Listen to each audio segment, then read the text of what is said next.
What's up, YouTube? I'm coming to you brand new. My name is Jamie, but for my YouTube channel, I will be going by Perfectly Flawed. First, I'm going to apologize for looking crazy because this is my first time doing it. I'm looking at my phone. You know, the screen is down bottom and the camera's up top. So I'm trying to look into the camera as much as I can. But if not, it's because I'm looking at my phone. Well, first off, I will say that I am post-op like 15 days, no, 17 days. So I'm coming to you guys late, and that's only because I really didn't know if I wanted to do a YouTube channel. I mean, I wanted to do a YouTube channel, but I didn't know if I was going to do a YouTube channel just because of all the mental fear that I had or am having of not wanting to be the person that has the vertical sleeve gastrectomy and not lose any weight. But I say, hey, I need to be held accountable for something. Why not do it? So I'm coming to you guys post-op day 17 of vertical sleeve gastrectomy. I am going to just do this first video, just give you some info about me, introducing myself to you guys. My name is Jamie. I'm 31 years old. I am 5'11". My highest recorded weight was right before I had vertical sleeve gastrectomy done a couple days ago, and that was 315 pounds. My surgeon was Dr. Clark here in Anchorage, Alaska. I live on a military base. My husband is active duty Army. So my surgeon was the military doctor. I have 2 little girls. I'm a nurse. I work in the emergency room.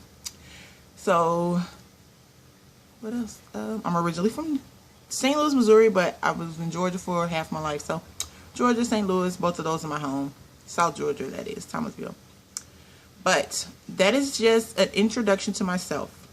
Like I said, I'm 5'11", because I know when I'm watching a lot of people's videos, I want to know, how tall were you? You know, I want to know, what am I going to look like? I want to compare myself, you know, stuff like that. So 5'11", highest recorded weight was 315.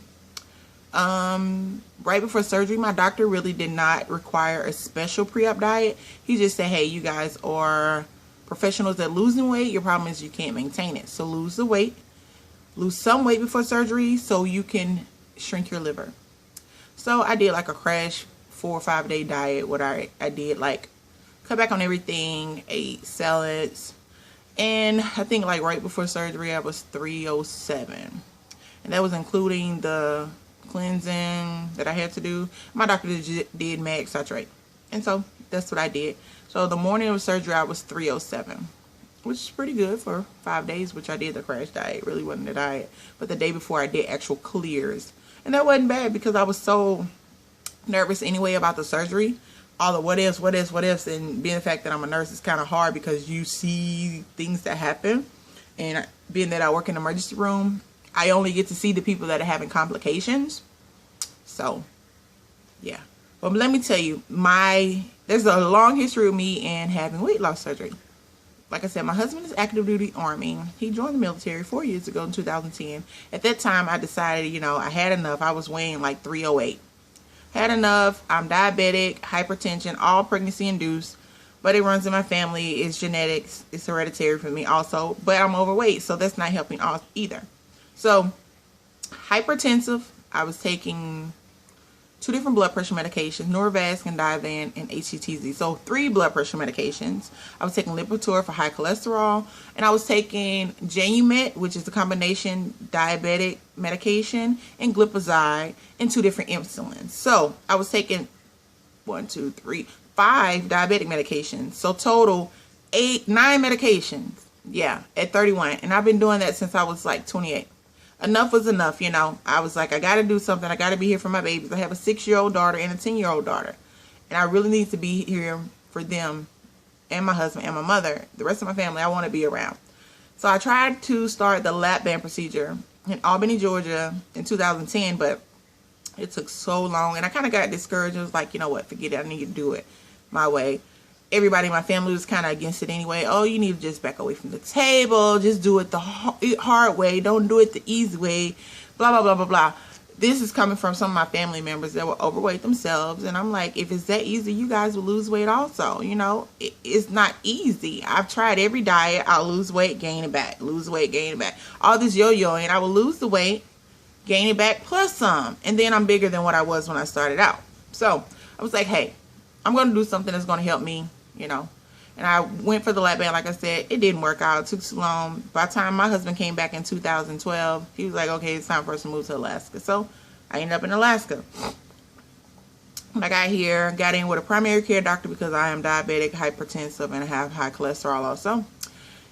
He mentioned to me about weight loss surgery. And I was like, yeah, you know, I actually tried to start the process back home, but it took too long and it was too much red tape. He's like, it's not a problem here. We have a new bariatric program. Why don't you go to his seminar? And I did.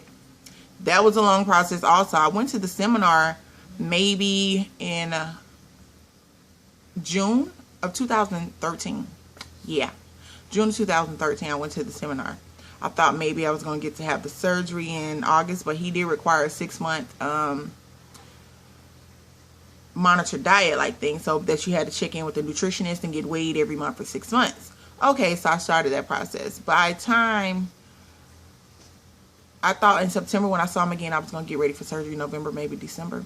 No, my diabetes was out of control. My hemoglobin A1C, which is the number that they check for your diabetes, which shows how it runs over a course of 3 months, was extremely high. It was like 14.9.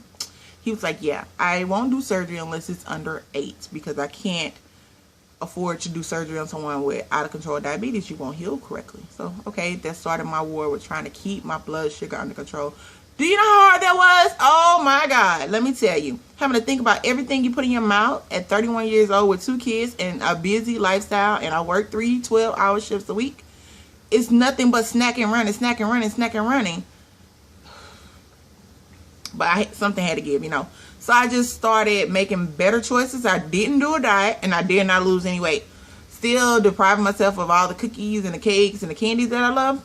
Still didn't lose any weight, but I got my hemoglobin A1C down. My numbers came down. Came down like in a month. They tell you, oh, we can't check it for 3 months. It takes 3 months to change. No, baby. It doesn't. Walk a little bit to burn off those fat cells because your glucose numbers are stored in your fat cells. That's how they can get a number of how your diabetes runs over 3 months. It's stored in your fat cells. So I will walk a little, burn those fat cells off, keep my numbers down on a daily basis, and voila, it came down. So like in January it's 10.9. February was like 9 something.